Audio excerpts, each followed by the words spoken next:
There we go. Are we ready then? I need to get my blood moving again, so I need to start. I can go for a coffee run. I don't know if it would help. I just had some coffee. I did one of the main concerns with Oh, about 100. All right. Sorry. You got the video? The video's running, yeah. All right, so we're going to do sequence diagrams. And I'm going to do, we'll do Visio. Although my samples that I'm going to follow, I just scribbled on paper. So. That's actually how I usually do these diagrams. If it's for me, I just scribble them on paper. It's faster. I do not know if this will be in the main. I found it under. It'll be under software. I was just looking to see if it was in the thing. It'll be UML sequence. There it is.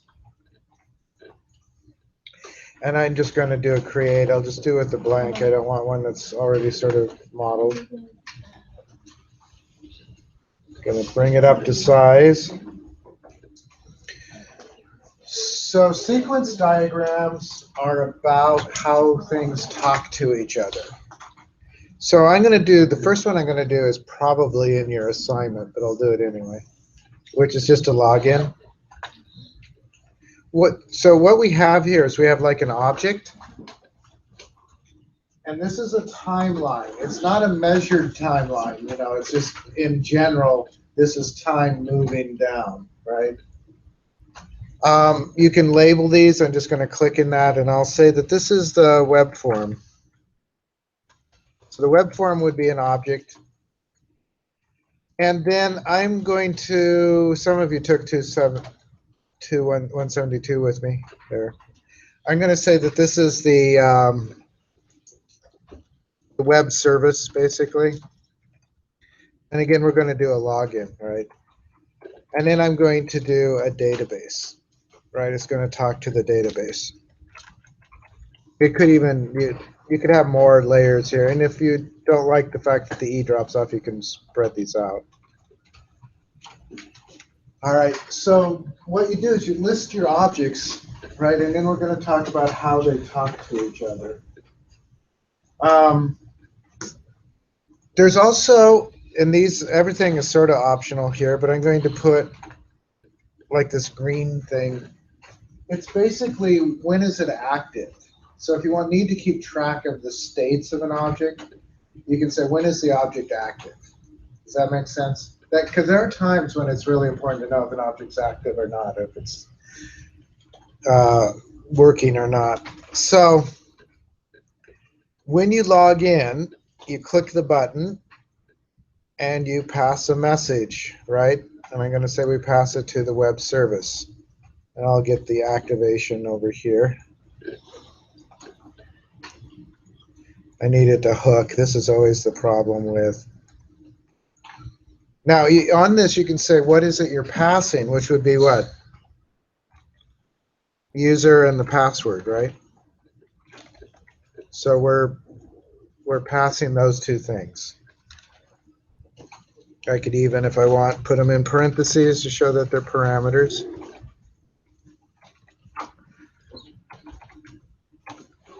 So this is just a simple login first. We'll do more complicated things in a minute. So there's a message. It's just passing from the web form. It's passing the user and the password. This gets passed to the database, right?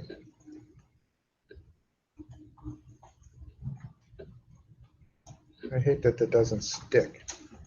There you go. Still basically passing the user password.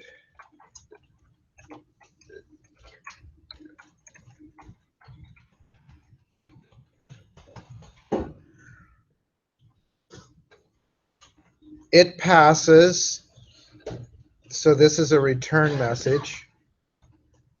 What does it pass back initially?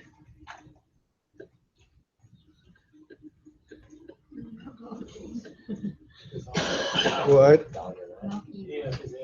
So basically it's like true, false, 1, 0. Like right? Boolean? Yeah, we could just say Boolean. All right. So it passes back a Boolean true or false. And then in the way we had it set up, if you did the 272, is that then we come back and we would pass it the username.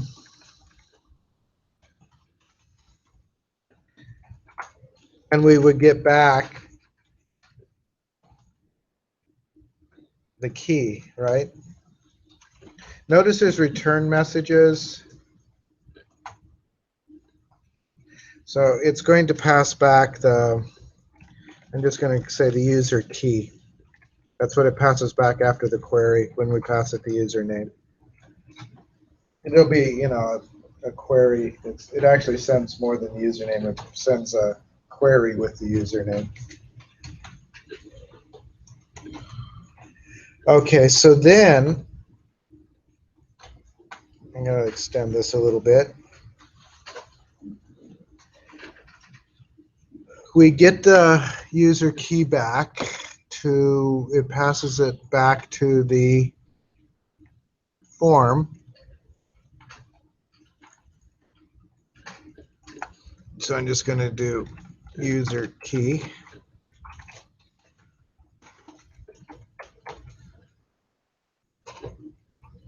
And then we create a session variable. So I'm going to actually do another object. You can start an object down like this. I'm just going to call it session.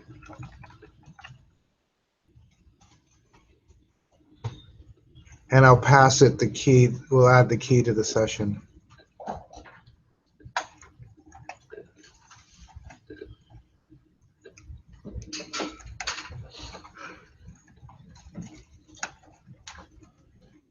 Does that make sense? So it's sort of showing you how all the objects talk together. So we pass a user and a password to this intermediate object, which is basically programming code. It passes it to the database. The database returns that, yes, it's valid or not. If it's valid, this is all assuming it's valid.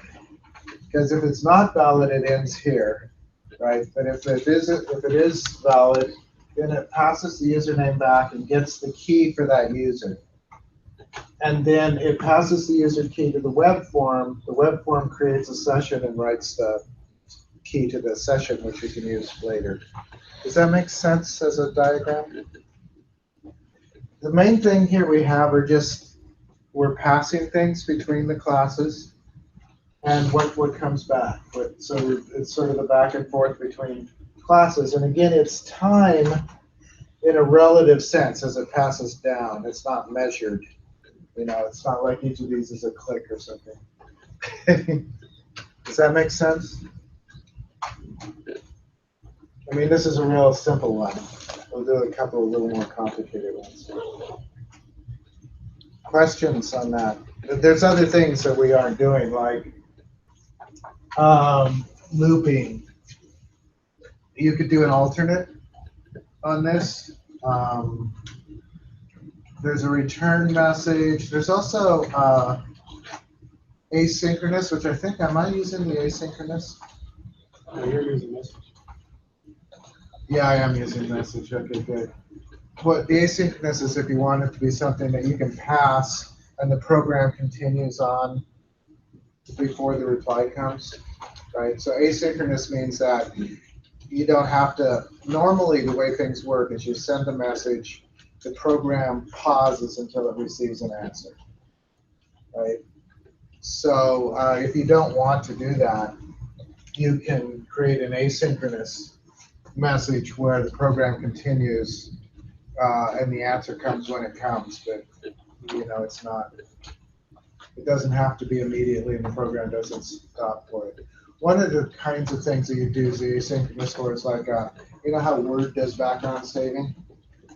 So if you're doing background saving, you don't want the program to crash or halt while the saving happens. So the saving happens asynchronously. It doesn't matter. The program keeps waiting. It doesn't wait for the message to come back to say that it's saved.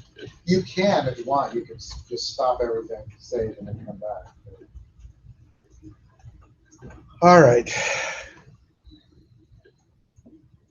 Yeah. Does the fact that the green bar stops like above session or wherever, does that mean that it is not active at that moment? Or is it just- So if you were real careful with these, you could be really careful. So for what's being used here, it's not active in this process after it passes the user key back. Does that make sense?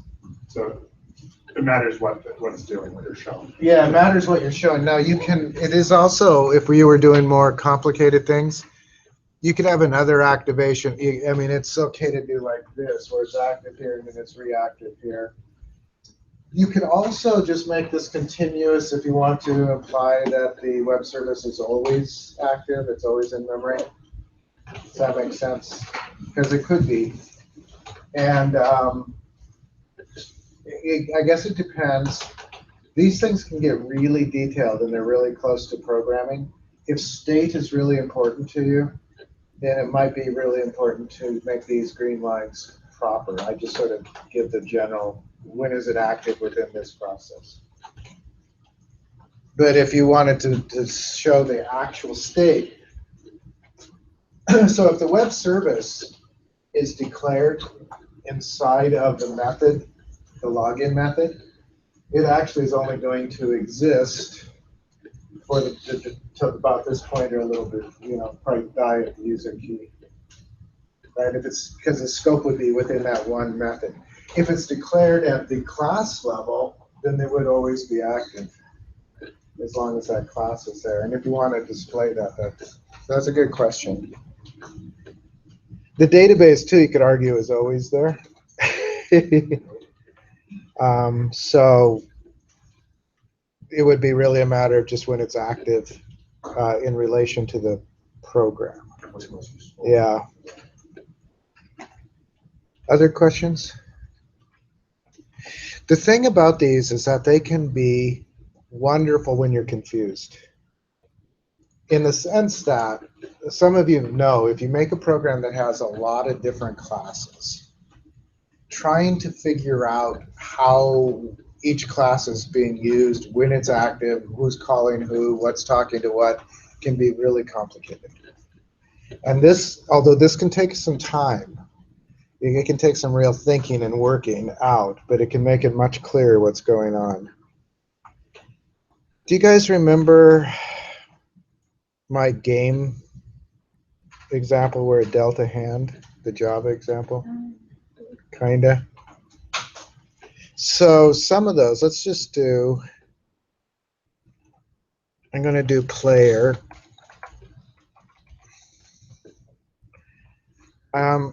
I don't know if I had an actual object called game, but this would be like the program, the main where it starts. I'm going to do deck, and we'll add card in a moment and hand. All right. So here's the thing. I did a drawing of this, but I'm not sure I'm happy with this. So one could argue that it starts with the game rather than the player, in terms of the order, that the game actually creates the player when you're thinking of the player as an internal object. So if we were to do that, let's move that over. I'm thinking this through and talking it through as we go. So the game would then basically create the player.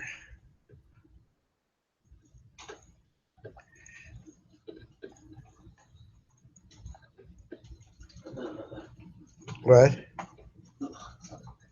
Oh. So I'm thinking,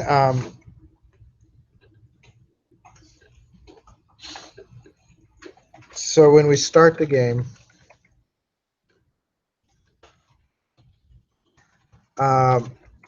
create player. So it creates the player. It probably also, and I'm not sure which it would do first. I'm going to run this over here, and we're going to create the deck too. And you guys can help me if what I'm doing doesn't make sense.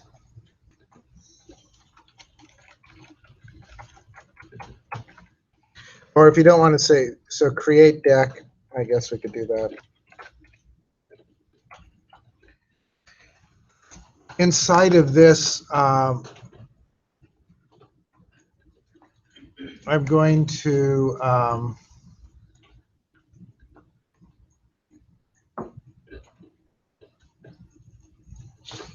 call populate deck. Remember, we had a method which, so this is where you call a, this is where the class is calling a method inside of itself, the object. Does that make sense? Populate deck is inside of here. I'm going to, I think, add another object here, which will be the card.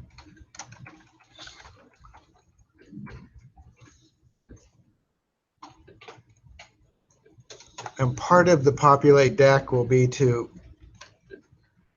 add the card to the deck. Let's move it out just a hair more.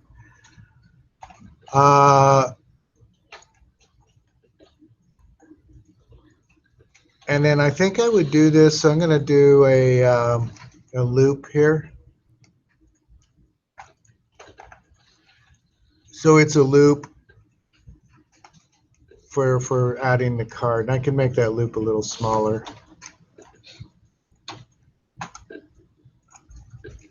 I don't know. Does that make sense? I just wanted to show, because you're going to loop until you've done the card. You could also do, I think there's a,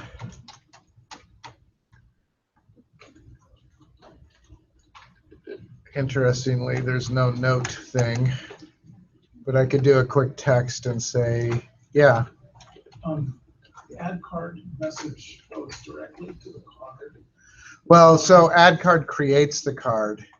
Oh, So maybe what we should say is create card. And then it adds it. So let's do a little thing here, make this a little, I'm still in the text tool.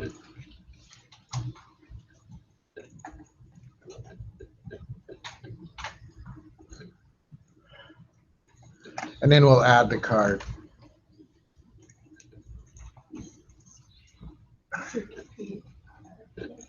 Yeah, I did create card and then add. Good eye, though. I mean, if you're thinking about it, it makes more sense probably to.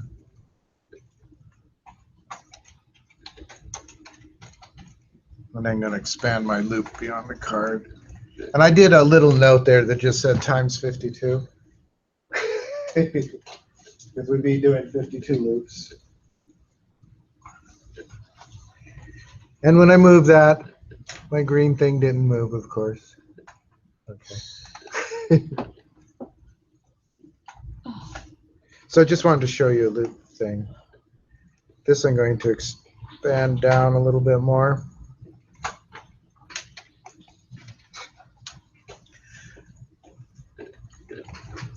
So I think this I'm going to expand down to. I'm going to create a hand. I might need more room.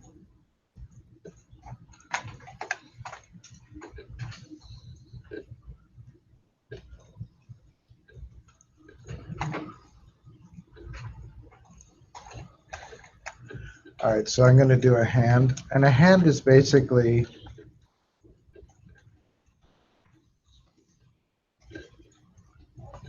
so I'm going to create a hand, and then actually the deck is populated. Let's bring over. The box around the loop and parameters. Yeah. What was that optional phrase? Loop fragment.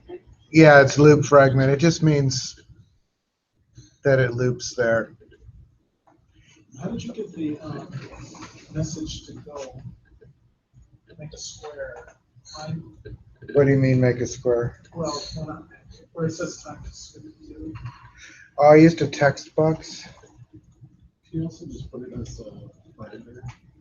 You could put it as a parameter. Or where it says loop, you can say times 52. You could, yeah. I mean, there's a lot of places where you could do times 52.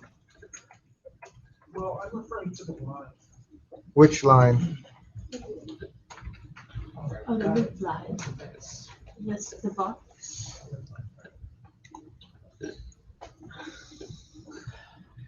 All right, so I don't remember. Did I put the deal in the hand? It wouldn't make sense.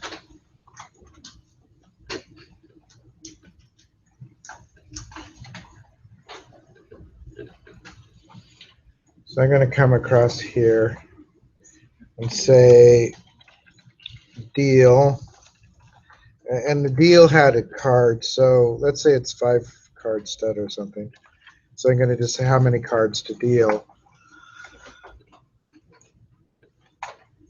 And then it will pass a card back.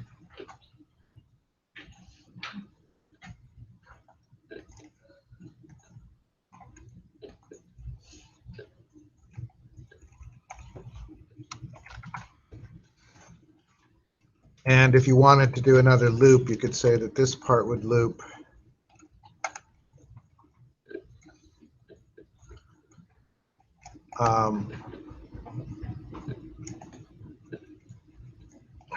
Basically X times however many you pass in.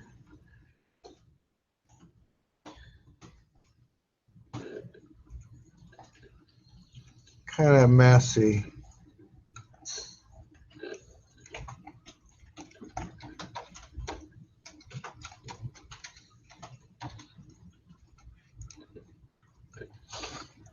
It is trying to make it less messy. That's as far as our thing went. Does that make sense? I just wanted to show you some looping things. And also, again, the objects talking to each other. But I'm doing this from memory. One of the neat things I'll show you in the blog in a moment is Visual Studio used to auto-generate these things. If you had the classes and you had the methods that called each other, it would automatically generate something like this. So the theory is that when you start the game, it creates a player object that represents an actual player. And then it also calls the create deck, which then calls the populate deck. There's actually another piece here that could go right here, I guess. Because one of the things that it does automatically, or one of the things you can have it do also, before you deal, I don't know where to put this, is to shuffle it, right? There was a way to shuffle the deck. Let's ignore that for now. it would go in between here. I don't know if I can move. I guess I can move that now.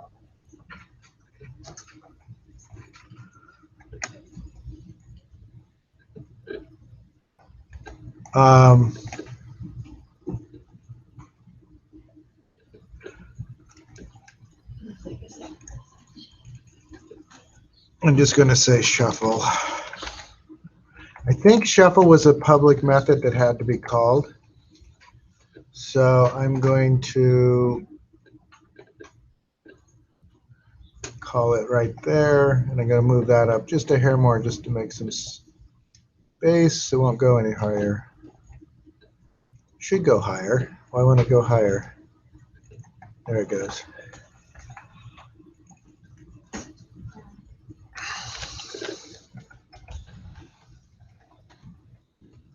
All right. So it shuffles the deck before we deal the hand. And I kind of wanted to just show you how you can signify loops. It's not very elegant, and a lot of you are better designers than me, so you could probably make this look better. But does that make sense? The other question is, does it make sense to you how this could be used? Particularly, as I said, if you're trying to understand. Now, one of the things is you probably don't want to make these, if you've got 70 classes or something like that, You probably don't want to make one of these that covers all 70 classes or something.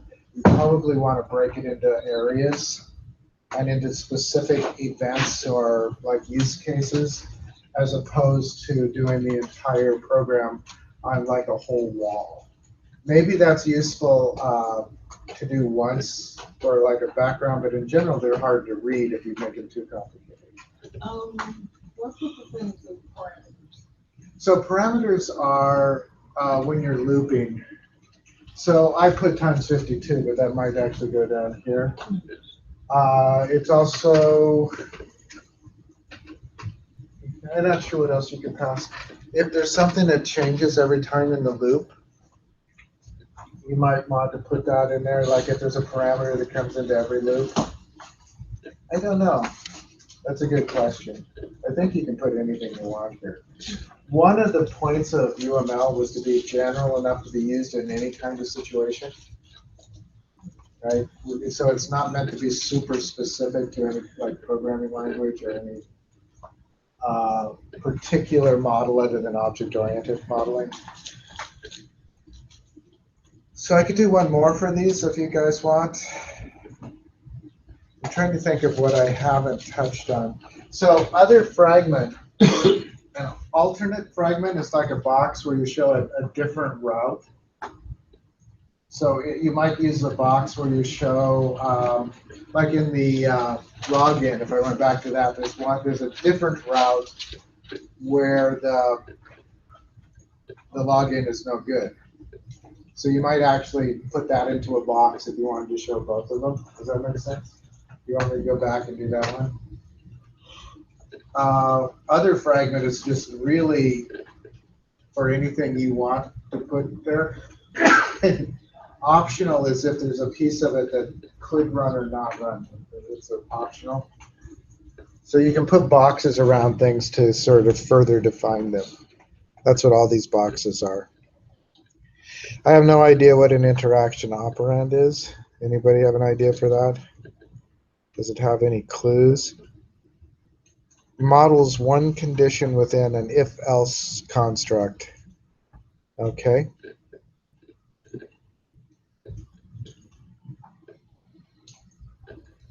Also, if it's this, it's going to do this and be in the alternate fragment. Right. You have another one. It will do, right, yeah. If else. So you probably use this line to kind of connect the two possibilities. Something like maybe get like a node, like I just did one where I have a two-link list that one of the operators is on interaction, intersection and union of the two lists, where it's going over each list and if matching, it's supplementing it into a list and then going through again with the union and adding any number to a separate list that they don't overlay. Okay. It could be, yeah. You should try diagramming it. I just wrote this earlier today for another class. Yeah, for the data structures. structures.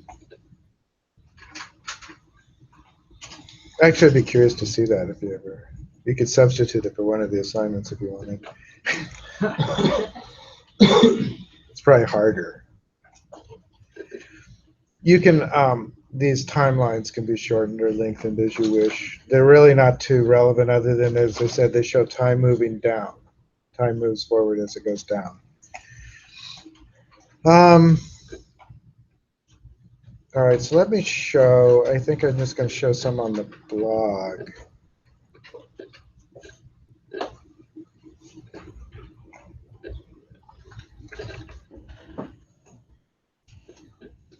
And what I'm going to do is just show, so sequence.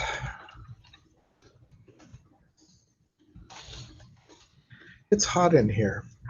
It's, 76 degrees. yeah. It makes me worry about this summer because today's a pretty mild day. So this is actually a thing I did for Java program back in the days when I used to teach 115? It's just to give you some other examples. So there's a main form. It was a thing that allowed you to do recipes, add recipes to a loop. So this is a main form, and this is where you would add your ingredients.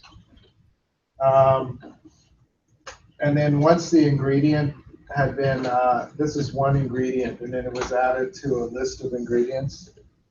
So each ingredient had a name, calories, fat, and protein. And then it was added to that. And then we could add a new recipe. And you could set the name of the recipe, and then you could add the ingredients.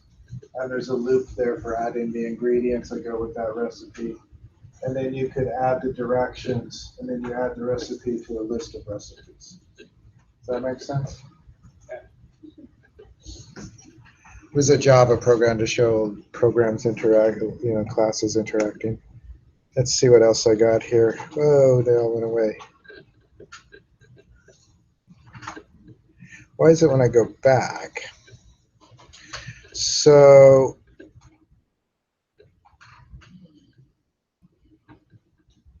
what is this? Oh, remember we were doing the scanner for the door. Unlock the door. Oh, this is for locks. For like when I swipe my card out here. You can, so there's the employee there, the card number, the scanner does that. This is the scan. It's created by, when you click it, it creates a scan that has the number, the door, and all sorts of other information. And then the scan is sent to the program that validates it. So it checks your card number against the door to make sure you have permissions on that door. And then it sends back the validity, and then it unlocks the door. What? So that's cool. Yeah. I actually use that for a project in here, just these kinds of doors. It's interesting, one of the object-oriented books that I have uses an elevator as the example, which I thought was kind of dull, but there are lots of issues, like, what do you do? Do you stay at the floor where you were last at, or do you go down to the bottom floor?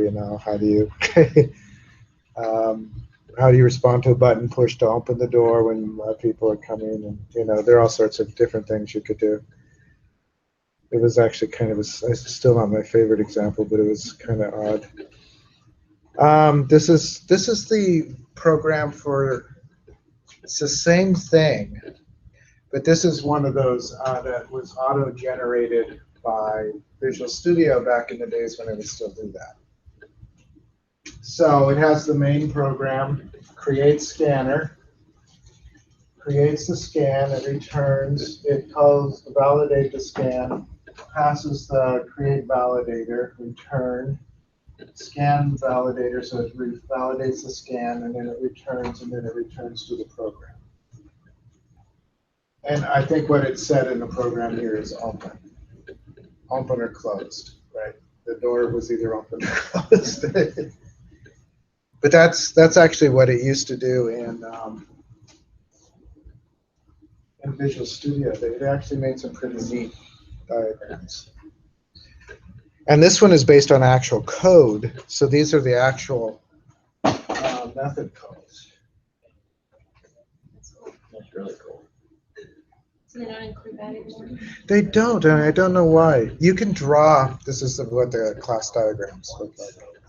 You can draw them in Visual Studio. They have a UML project where you can go in and you can make all these diagrams if you have the enterprise level, but it won't auto-generate them anymore. It used to auto-generate class diagrams, and it used to auto-generate sequence diagrams.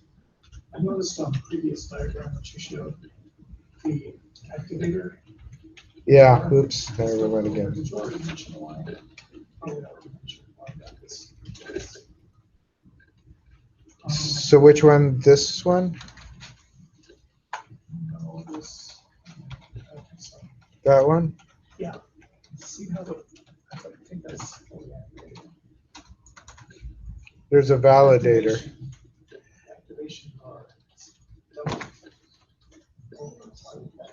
Oh, so the reason why this is doubled over, because I'm making a new, so validate scan. I think it's showing that it's doing this, it's creating the validator and it's scanning the validation. I think all of this is like this one, it corresponds to this. So it's kind of like if there's a thing active inside of it, there's an object inside of an object that's active. Does that make sense? Kinda. I didn't draw this one again. This is on the computer drew. It's trying to show that there's a, so we validate the scan. Part of what that does is it creates the validator. So all of this, I think, is from the validate scan part. So it's showing them how long this validate scan is active. I don't know that you need to do that, but you can. You know, you can be as, again, it depends on what you have important the state of things is. Yeah. It says now in Visual Studio Ultimate is what I mean. Well, I have Enterprise. I don't have it in. I've never even heard of Ultimate, but I think I have the Ultimate. You know, I should check at home. I have the Ultimate. I'm pretty sure I have the Ultimate at home. It might be Enterprise. The Visual Studio Ultimate, you should look up the price on it. I think it's like $3,000. Might even be $26,000. So is that little validate scan square above the double bar, is that represented by those two things? So Below? I think so. Okay. So validate scan, this is an internal method, but it's a method that creates an object, and then it calls on that object to get the results. So I don't know why it's a double bar there, except that they're showing all of this is the validate scan inside of this. So they're showing the activity of that method, I think. Also, what exactly is the difference between a message and a return message? Why are there so many return messages? So I'm not sure why this is dotted. Actually, all their messages are dotted, aren't they? So this is a message. Basically, a message is, this is where it originates. So the program originates by creating the scanner. So from the program in here, there's this method, create scanner. And then, and basically this is what it says, new scanner, and it passes it some numbers. And then down here, this one originates the scan. So the scanner creates an object called the scan. When it returns, I think that just means that the object is inside of the scanner. Does that make sense? Okay. Then we call validate the scan. So we have the scan object, right? And we're validating, we're calling validating. So we go over to the validator. This just returns that the validator is existing, I think. And then we pass it the scan, and then it passes back the results. So passing the scan and the start are both regular solid lines. Yeah, no, so they're not using solid lines in this. I mean, for any of them. Well, for the two. Oh, for this one. and the Well, for the one, man and for the Oh, and for scan. this one. Yeah, I'm not sure what they're doing, because it doesn't, in Visio, if we go back to Visio, it doesn't have, well, it was dotted for when it was creating those objects, when it was creating the scan and creating the. right, they used it, but there's nothing here that has that, right? Yeah. This doesn't have that kind of line. So it's something Visual Studio is doing. You could do, you could put it as a return message, and you'd have a dotted line going either whatever way you want it. Right, you could do it. You'd have to flip it. But It's like, because you're not actually sending information, you're just creating the object. right, so you might be sending information if there's a constructor. Right.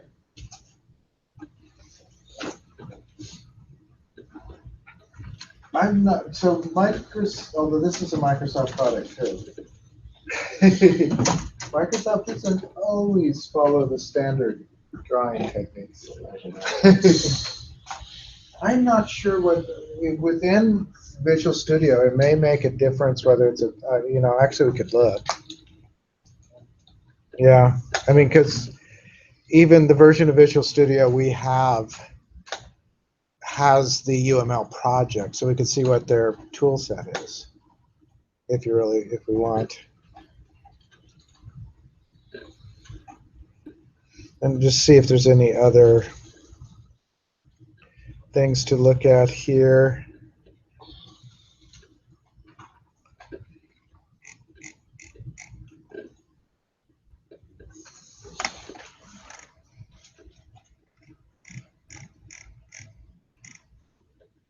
This is another Visual Studio sequence for calculating a GPA. It's a little bit more complicated and probably harder to see. Yeah, all those ones with dotted lines on the top going out they're Are for creating an object. So I think running a method, they're not. right. So they must be making a distinction between creating an object and.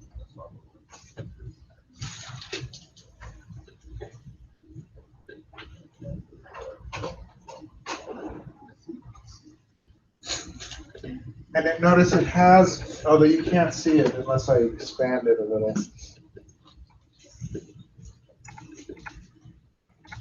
It won't go up too far.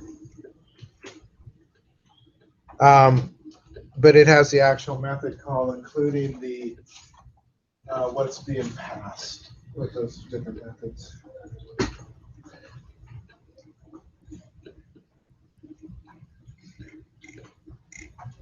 So this is the scanner that it did. I think I showed you that maybe.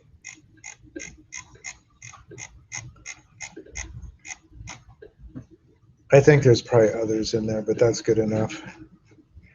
So, do you guys need more stuff, or does that make sense? Let's look at the assignments. And I'll post these new ones too.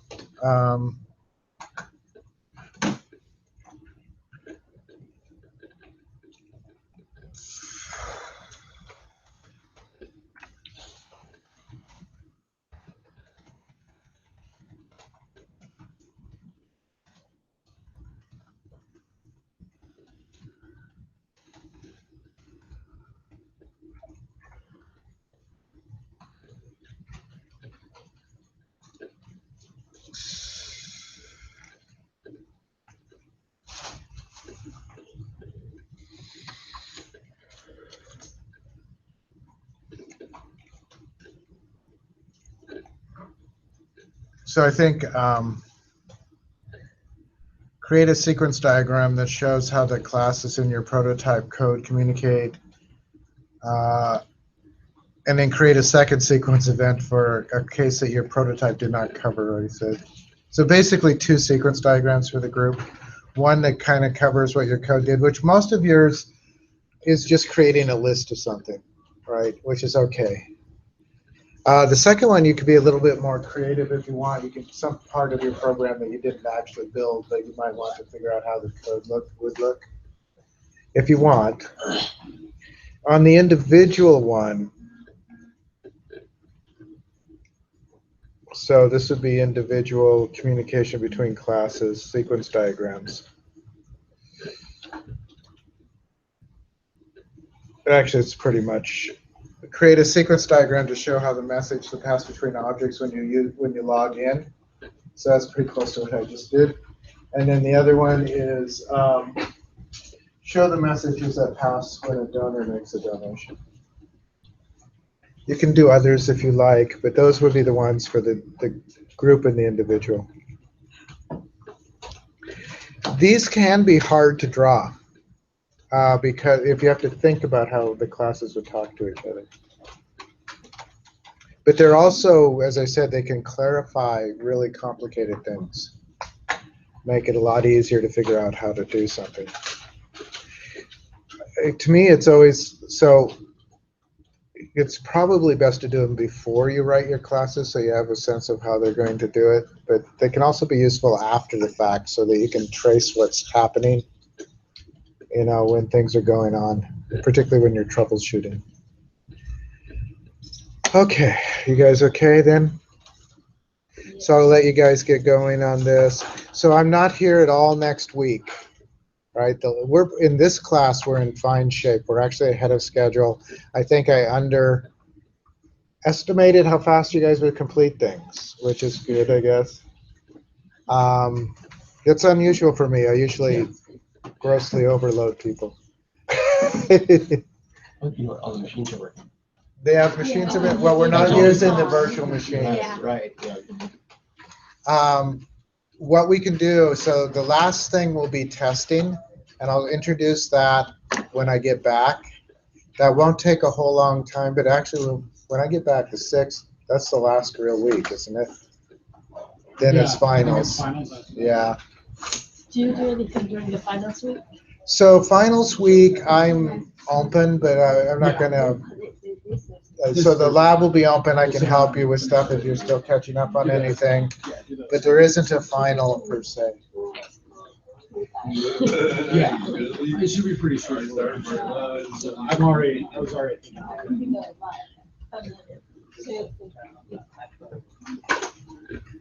Yeah. So I'll post these. I'm going to kill this partially for heat, partially because it blinds me. And also those lamps are worth a fortune and they burn out. Yeah.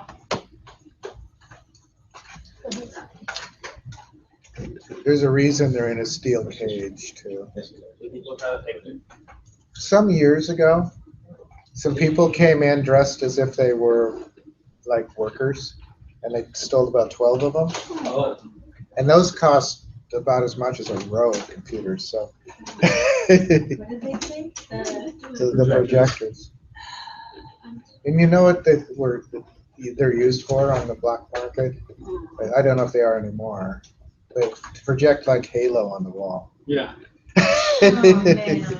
So you could really have a huge game. I had a buddy who had one. We would do that, exactly Yeah. that, especially when Halo, you could have like 4 people playing Right, it yeah. at the same time. That way it was like everyone had a different play. Yeah. Yeah.